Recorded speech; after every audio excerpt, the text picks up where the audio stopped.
So the stock market has had a record run over the past 3 weeks, with the S&P 500 averaging around 13% and the QQQ, which is the Nasdaq ETF, about 17% over the past 3 weeks.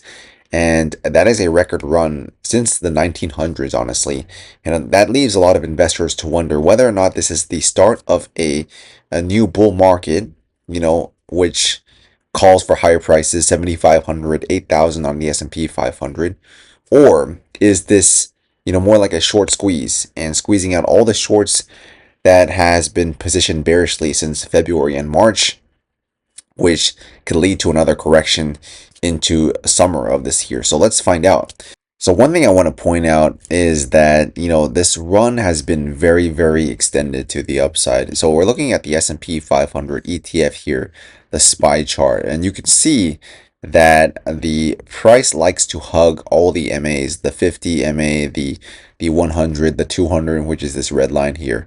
And it every time it becomes very, very extended on either sides, either to the upside or downside, it likes to mean revert and move back towards the moving averages. And this could take some time, but I believe that this is what we're going to be seeing over the next couple of weeks. I think that, the price is either going to move down or trail sideways to let the MAs catch up, the moving averages. And on the daily time frame, you can see that we are hitting, pretty overbought levels on the RSI. The daily MACD is still, momentum is still bullish currently, but you can see that on the lower time frames, it is starting to break down. You can see that we're starting to form a bearish divergence on the 4-hour time frame. You can see that the RSI hit, highs on Friday and, retraced back a little bit today on Monday. And, if the price can get above 712, which is Friday's high, I believe that, the bearish diversions can be put in and we can move towards 693 or, the 690s to get that correction. And, that would be about, if we hit 712 tomorrow, that'll be around a 2% or 2.5% correction. And I believe that's sufficient enough to call for this correction, because a lot of people are actually waiting for this to correct.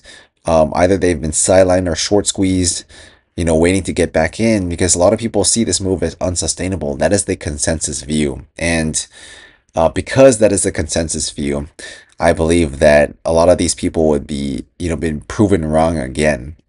And so the path of least resistance, as you can see on the momentum and a momentum indicator, the MACD on the daily time frame and on a weekly time frame, you can see that we're just getting a bullish cross. That even if we get a pullback to around the 690s, you can see that the 9 EMA is going to catch it, and we're going to resume upside into the next couple of weeks. So I'm going to be looking for this pullback this week.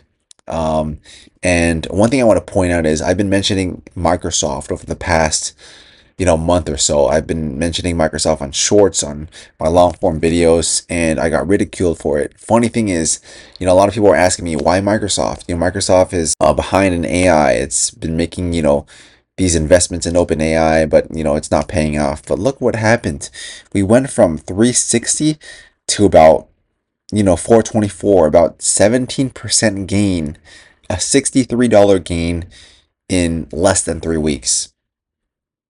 If you guys listened to me back then when I called out Microsoft and how oversold it was and how we could possibly wick below the 200 and then recover it to solidify the 200 again as support. A lot of people were mentioning that the Microsoft was below 200. It's, it's over for Microsoft, and we're going to see new lows. Look what exactly happened on Microsoft. So, a lot of people on X, on social media, don't even know what the hell they're talking about, right?